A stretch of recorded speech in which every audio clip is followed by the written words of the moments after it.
আজকে আমরা শিখব কিভাবে একটা অনুপাত দেওয়া থাকলে সেই অনুপাতটার ব্যস্ত অনুপাত নির্ণয় করা যায়। দেখো আমাদের প্রশ্নে কি আছে, x:y অনুপাতের ব্যস্ত অনুপাত কত। দেখো কি আছে, x:y ব্যস্ত অনুপাত নির্ণয় করার নিয়মটা কি। যে দুটো রাশি দেওয়া থাকবে কি, এটা হচ্ছে পূর্ব রাশির কি উত্তর রাশি।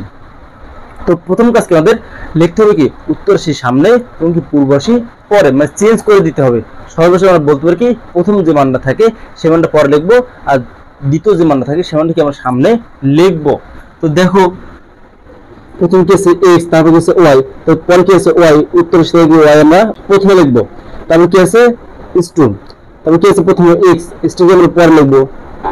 তো এটা হচ্ছে আমাদের ব্যস্ত অনুপাত। তাহলে আমাদের অ্যান্সার কি হবে, গ নম্বর অপশনটা। তাহলে আশা করি সবাই বুঝতে পারছেন, আর অবশ্যই আমার ভিডিওটা শেয়ার করে দিবেন যেন অন্যরাও শিখতে পারে। সবাইকে অসংখ্য ধন্যবাদ।